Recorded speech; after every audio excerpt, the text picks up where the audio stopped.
Barbara Reiss reporting for Totally East Brunswick. We're very fortunate to be here today with Jim Logan, president of EBBL, East Brunswick Baseball League. Welcome. Thank you, Barbara.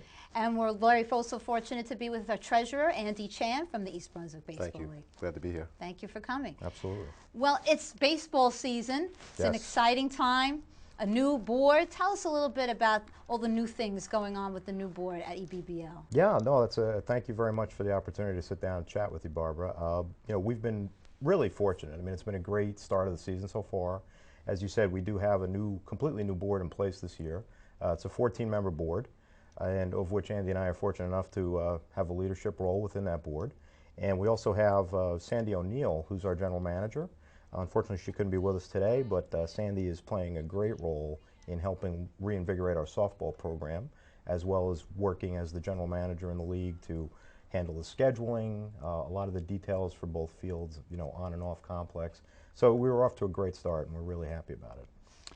And I know you have, it's a volunteer organization, and you have some, let's say, some top goals in mind for this season. What would you say are your top 3 goals for the league? Well, there are so many things that we wanted to tackle, so often, like anything, you have to temper your enthusiasm a little bit, and I think what the saying is, walk before you run. So what we tried to do as a team is just come up with, 2 or 3 top, really, objectives, pillars, whatever you want to refer to it as, that we wanted to accomplish. And the first and foremost was get the membership reinvigorated, get the numbers up. And, there were a couple of ways that we could go about doing that. So what we set out to do was put out, a good marketing campaign through the schools, through the community, through our new website that we put together at the end of last year. And it really worked, because what we've seen so far just in the spring season is the overall membership is up about 30%. And we're really elated about that. So that was the first real prime objective, was get more families, get more players into the league in a combination of both baseball and softball. The second thing was, what can we do at the complex to continue to improve that? The township does a phenomenal job when it comes to maintenance of the buildings and maintenance of the fields. But what we really want to do is focus on, can we improve the snack bar? The quality of the, not only the products that we sell at the snack bar, but can we get a better offering? And how do we do that to increase revenue that we can reinvest in the league? That was sort of the second thing. And really the third thing was training. We put a huge emphasis this year on bringing in professional training for both baseball and softball. And I know we'll talk more about that, but those are sort of the 3 biggest building blocks that we had. And I think right away you see a lot of improvements in the complex itself, like you said. Maybe you could give us the broad strokes, and then, Andy, you could give us some more of the details on that. Yeah, sure. Let's focus on when you saw the opening day and the way the season started. The branding that we have down there, we spent a great amount of investment on new flags, bunting throughout the entire complex, making improvements to murals that were painted by some coaches who are also members of the organization, but that are also involved with art in the local school system. They came down, did a great mural on the side of one of the buildings, and we also wanted to go out and get as many new sponsors. We appreciate every sponsor we have, but we wanted to go out and try to reach out to a broader set of sponsors in the community to get more banners out there and just make it more colorful and more alive. And I think we've succeeded in that. Now, as treasurer, you're the numbers man, so tell us a little bit in more detail about the capital improvements. Well, we really had a measured approach to how to be fiscally sound and at the same time getting a biggest bang for a buck. And so we looked at the key pillars of what we wanted to drive, and so we allocated funds against each of those pillars. As it relates to the complex, for example, we really wanted to improve the conditions in the snack bar, not just the product. As it relates to the product, we actually renegotiated with every one of our vendors and got better pricing. So that was a big benefit for us, and we were able to allocate those funds to improving the snack bar itself. We changed around the product mix a little bit to include not just your typical hot dogs and pretzels, but we brought in things that have an additional healthier appeal. Like, for example, during the morning hours, you don't want to be serving Gatorade to the kids. So we brought in apple juice and orange juice. Even the snacks, we brought in a little bit more variety. To just off the top of my head, like instead of just candy, We had fruit snacks, for example. So a lot of things that would have a healthy appeal to the kids, but you know, And to the moms and dads, right? exactly. And we also thought about the not just on the front end of what you see from the surface, but also behind the scenes, the health and cleanliness of the snack bar. So we put in upgrades to our equipment, ensuring that the product was cooked properly, new ovens, proper freezers. We spent a ton of money in that regard. On the complex, a lot of kids are loving the new batting cages that can be used by softball and baseball, mind you, and just just the overall facility, the way it looks, the way it feels is. I'm really proud of that, and I get a lot. We get a lot of comments from the parents and the kids. I know Yeah, my it's kids love very it. gratifying. Feels good. The other thing that people might not have noticed is we've been inundated with the Canadian geese, which presents a tremendous health problem in the community, specifically on our fields. I mean, you can't literally during the off season you can't walk more than a foot without stepping on something.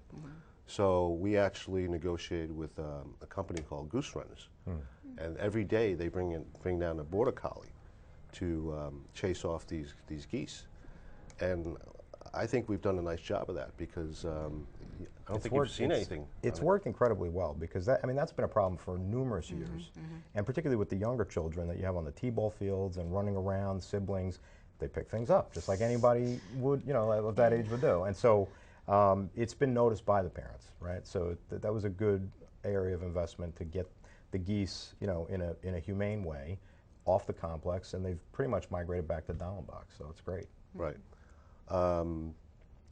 Other areas of improvement have been the level of participation from our sponsors, because when I talk to sponsors and also Jim Gillis, which is our head of fundraising, we have a story to tell.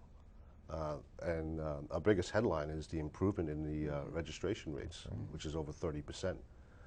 So they want to get connected with that as well. So we're able to bring on new blood, I'll call it that, new blood and sponsors. And I anticipate many more to come on board.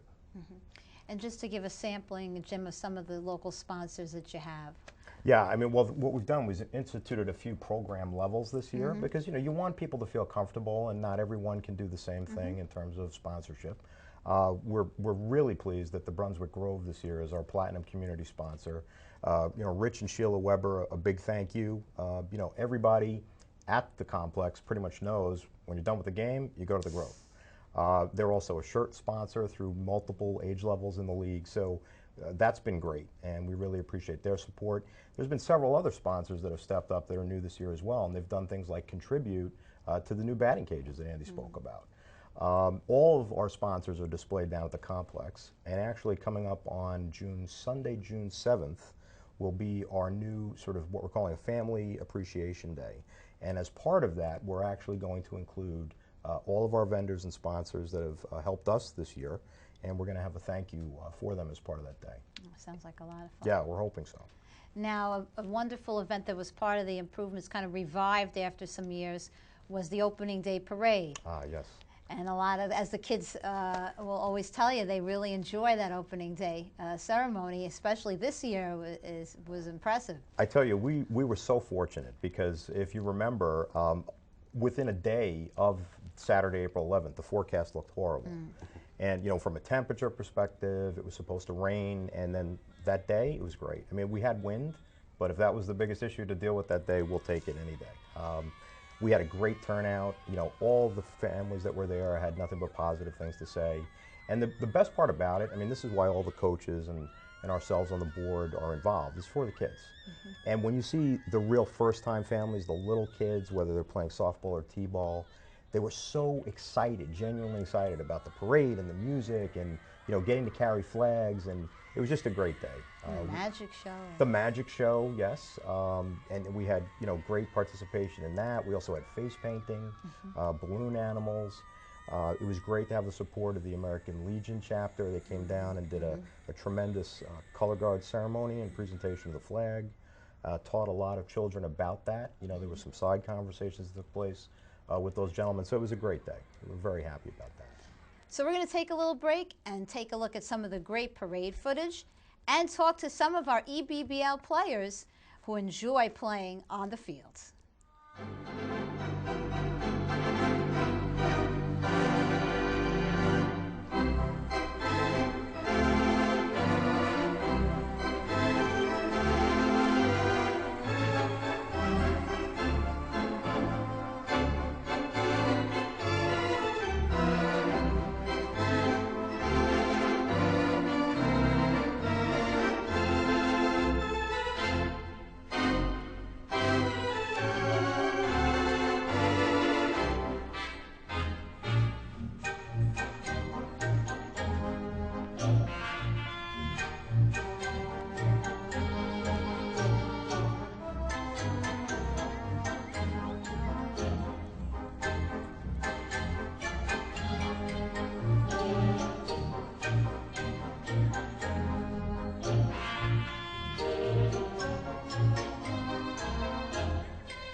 And now we're very fortunate to be here with Emily and Joseph from the East Brunswick Baseball League. Welcome, folks. Hello.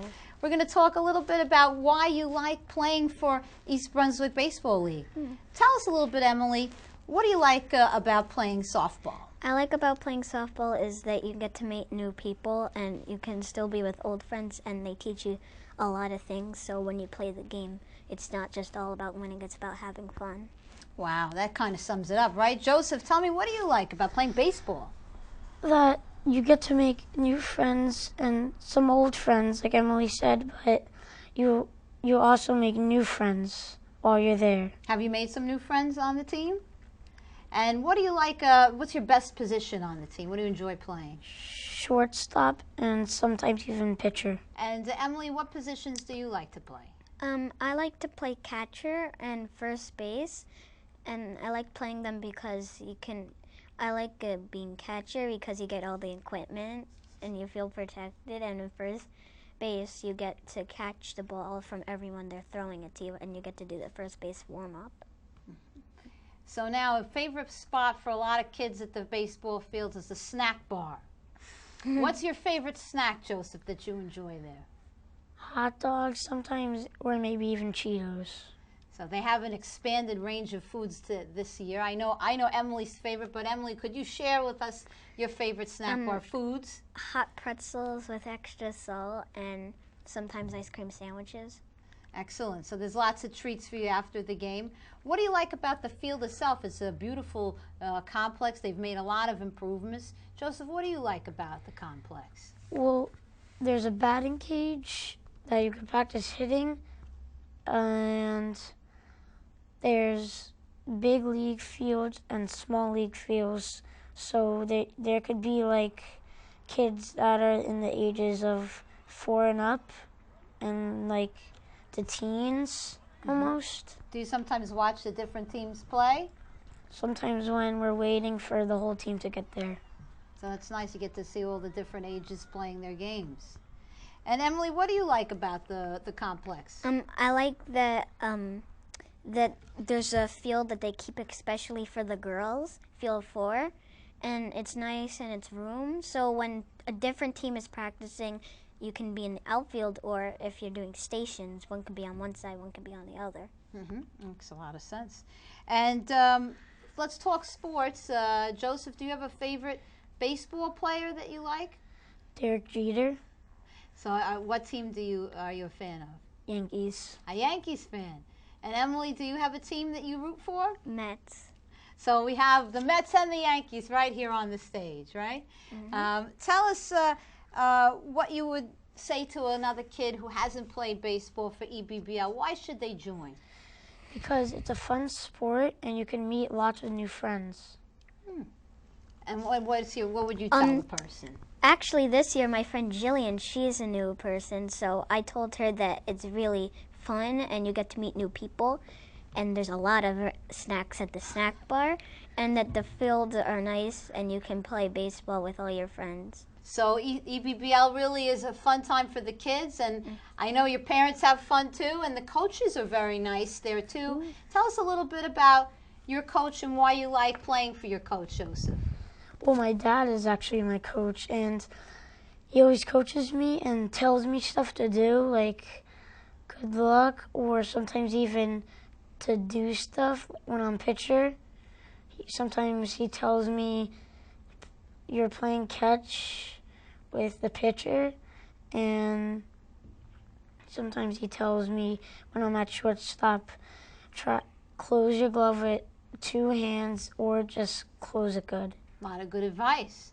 And Emily, tell us about your coach. My coach is also my dad, so he coaches the all team equally, so he doesn't pay all the attention to me, he pays attention to everyone, and he gives everyone a chance to do every spot, every position. Wonderful. That's wonderful. Well, I really thank you both for taking the time to speak with us today. You're welcome. And we wish you a lot of good luck in the season, both for the spring and the summer, and we hope you have a great baseball year. Thank you. We're back with Coach Jim and Coach Andy. Thank you. So we're going to move to softball now. Oh, great.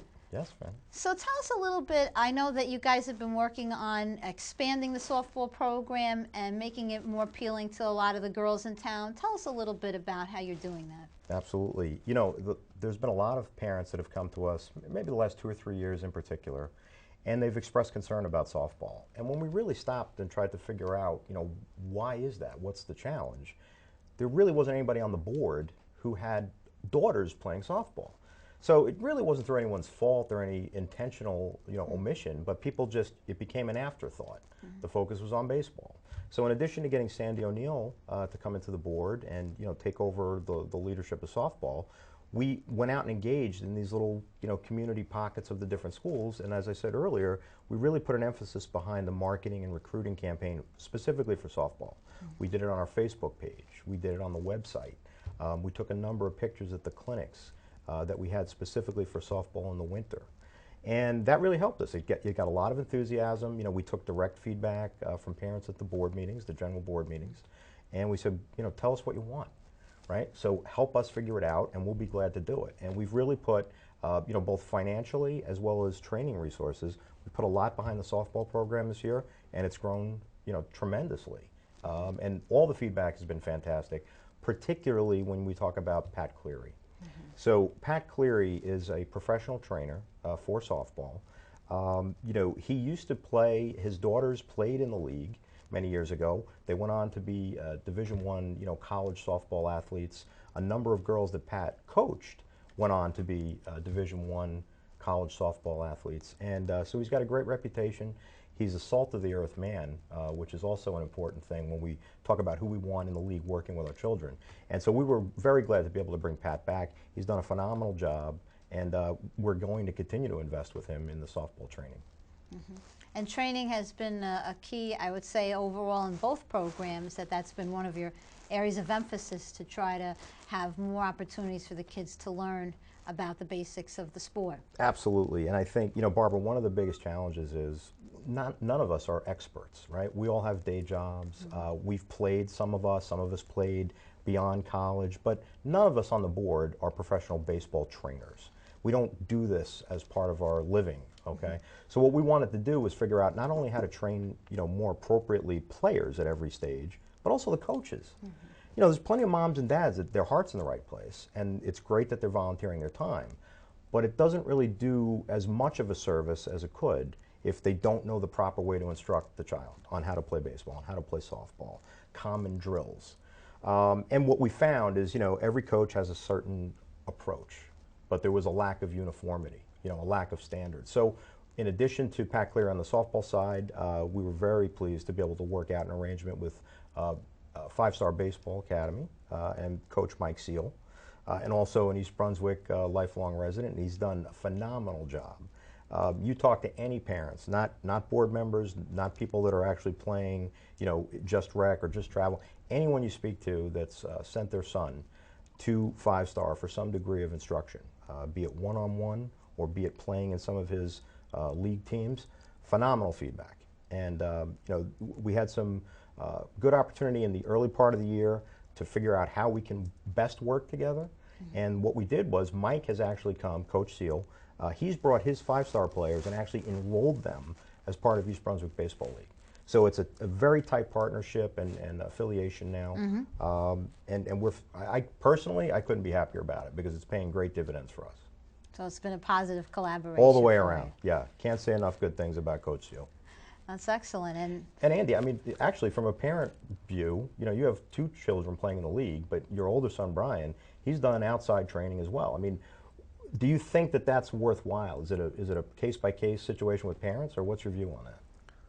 Well, I mean, we have the rec program, which has a broad appeal to first-timers, maybe children that are not taking it seriously, but it's fun, and that's perfect. And then you have a smaller segment of kids that want to continue to elevate their game. So this gives us an opportunity to provide instruction for those kids, as Jim said, provide additional instruction for the managers so they have a heightened level of skills to offer. Yeah, that's key, I think. And what was interesting when we asked Mike Seal to lead the clinics in the winter, I was observing a lot of the activity as well, and I noticed that a lot of the parents were watching very closely. So they're also learning, as I was. As it relates to a professional organization like Five Star, I think there's a need for that. Personally, I have two boys in the league. One that's been in the league several years. He's actually going to Cooperstown this year. And I have a younger one which is starting out, which is very exciting. But at the same time, after Cooperstown, there's this gray area where we don't know what to do with these kids, because the amount of resources out there are again limited. So now that we have a partnership with Mike Seal and Five Star, we have a resource that we can have these kids go to, because the reality is when they get a little older, there's a lot more specific instruction that I can provide or anybody else can provide. And I also noticed that you're providing opportunities over the summer for training through Five Star. Yeah, we will be offering, in partnership with EBBL and Five Star, a number of on-complex, both pitching clinics, hitting clinics, and week-long camps. And all that information is actually going to be posted this weekend up on our website, which is ebbl.org. Excellent, excellent. And so you have the travel teams as well during the summer. Yeah, so the rec, I can't believe that it seems like we just opened and we're already 2/3 of the way through the rec season. That's true. So the rec season will conclude on or about Father's Day in mid-June.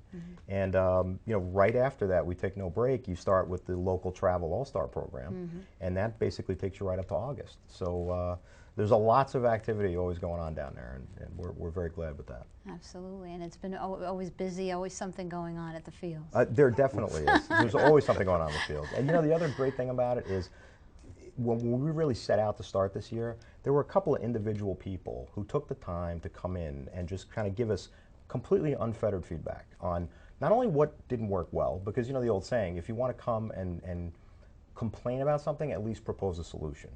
And there were people that did that, and they did that very, willingly, and gave a lot of their time to come, whether it was on one-to-one meetings or at the board meeting. There was a great, what I call sort of like a benefactor, someone that really inspired us to kind of turn it up the notch was a local resident, Mary Alexander. Mary would email me a few times and really give me some good, incentive on what we could do differently, how to do it perhaps quicker, better, faster. And I could tell you, first and foremost, that really, it inspired me even more to make sure this season was a success.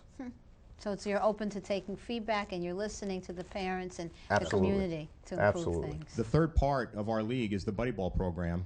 We've spent time talking about baseball and softball. Buddy ball is what rounds out, this entire EBBL and EBSL family. And the buddy ball program has been a part of East Brunswick Baseball League for over 20 years.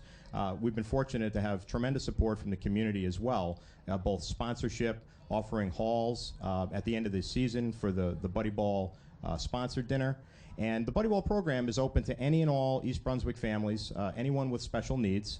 We have the senior division and the junior division, and it really runs the gamut. So we have players from as young as 6 or 7 years old all the way up into their mid-20s right now. And they play over at the Heavenly Farms turf field. It's a beautiful turf field that was predominantly set up for the buddy ball program in the community. And this year we also have the PALs. So the PALs, the buddy ball program couldn't be successful without the PALs. The PALs are qualified helpers who come and pair up and basically develop what really amounts to like lifelong friendships with each one of the buddy ball players. And so the PALs help them, whether it be with running the bases, or if it's an individual that's not able to run and they just position the glove, help them catch the ball. It's just really an inspiring and tremendous program, and we're very happy to have it part of the EBBL family. Now, we're coming close to the end of our discussion. We could talk baseball all day. Sure. But I want to give folks a little heads up about some of the upcoming events in June that the league is taking part in. Well, we just concluded, we had a great opportunity for softball, and that was the Weekend of Chaos tournament. So this is something that Sandy O'Neill did a phenomenal job on. It was a brand new concept. It was our own locally hosted softball tournament, and we invited teams from all neighboring towns, and it was sort of like a mini travel softball tournament. It was all weekend right after Memorial Day. We had great participation. We had over 10 different teams, multiple age brackets. We hosted the event, which allowed us to make some nice revenues at the snack bar to reinvest in the league. All the girls had a phenomenal time, and the feedback was great. So we're very, appreciative of that. And then, as you said, in June coming up, we're starting our own Slugfest. So the EBBL Baseball Slugfest tournament will host. Every week is a different age bracket, and it basically runs the entire month from mid-June to mid-July down at the complex. And so you'll see teams from all different towns, some sort of private breakaway teams, as they're referred to as. They come and participate, and it's just a great way to get more reps for the kids and play baseball as deep into the summer as possible. Excellent. So if someone is interested in enrolling their kids in baseball, can you repeat the website again for them so they can? Absolutely. So for baseball or softball, it is ebbl.org, and on there you can get a bunch of contact information as well for myself and anyone on the board. We'd be happy to talk to you. Well, thank you so much for your time. It's been a real pleasure speaking with you both. Likewise, Barbara. Thanks for having us. Thank really you. Appreciate that. And we wish you a very successful season, both the spring and for the summer. Thank you again. This is Barbara Reiss reporting for Totally East Brunswick. Thank you for joining us.